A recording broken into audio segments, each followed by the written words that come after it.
It's a new year, and you know what that means. New iPhone 6s, 7 rumors abound. It's not official whether Apple will keep the same naming scheme as in the past, but if history tells us anything, they will, and the new phone will keep the existing form factor of the iPhone 6 and iPhone 6 Plus, just with upgraded hardware and possibly a little thinner design. On the following pages we have compiled all of the breaking news, leaks, and rumors to keep you occupied until the release date. The latest breaking news about the new iPhone 6s is that it will get a sapphire glass display. Apple already uses sapphire glass in the Apple Watch and on the lenses of the iPhone's camera. The new glass is more durable than the existing Gorilla Glass, which is why Apple wants to be able to make the whole display out of it. Sapphire glass has previously not been using for such a large piece of glass. Traditionally it was usually used on high-end watch faces. So Apple is going to have to make their own facility if they want a piece of sapphire glass that big. They initially tried to build a facility in Arizona that would be run by GT Advanced Technologies, but that company is now bankrupt. So now it is rumored that Foxconn, a longtime Apple supplier, is preparing to build its own sapphire glass factory somewhere in Taiwan for a reported $2.6 billion. With the expected demand volume to fall in the 200 million iPhone displays per year, it will be well worth the investment for Foxconn in the long run. According to reports from Economic Daily News, Apple partner TPK is developing digital 3D display technology that you wouldn't have to wear 3D glasses to experience.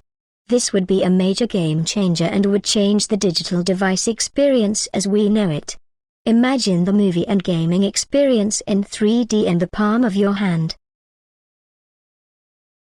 We expected Apple to roll this out in the iPhone 6, but instead they introduced it with the Apple Watch. This removes the need to use a cable to charge your phone.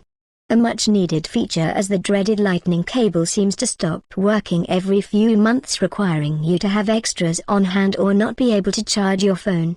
Instead you just need to lay your phone on a charging pad which will be able to use the back of the phone as a conductor and charge the battery. Apple now has exclusive rights to liquid metal technology, a type of metal that's more durable than aluminum, so Apple would be able to use less metal in the chassis of the iPhone to achieve the same level of strength. This saves weight and interior space for hardware components. While this technology has been used in products before, some high-end golf clubs, baseball bats, it has yet to make it into a phone. The metal itself is a mixture of copper, titanium, aluminum and nickel. Without getting too technical, because of the way the metal is made, it has a very high durability and resilience to damage. Basically, instead of becoming bent under stress, it likes to spring back to shape. With Apple's exclusive rights to the technology, any other company must go through them for the material. So basically Apple can stop other companies from possessing the metal in their phones, while Apple's new iPhone will probably become the only phone with a new magic, super strong metal. Smart move. Details about the new A9 processor are slowly coming out. The new chip is rumored to be manufactured using a 14nm design versus the A8's 20nm design. Another interesting development is that Samsung is trying to become Apple's sole supplier of the new chip instead of the current manufacturer, Taiwan Semiconductor Manufacturing Company TSMC.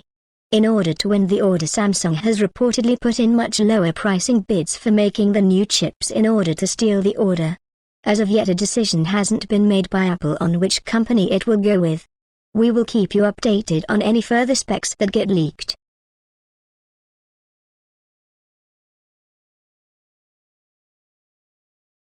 Rumor has it that the new camera will be the biggest jump in camera technology in the history of the iPhone. A source has notified us that the new camera will have a two-lens system which would greatly improve image quality to a level comparable to a DSLR camera. To be able to hold that kinda of image capturing capability in your hand would be a game changer.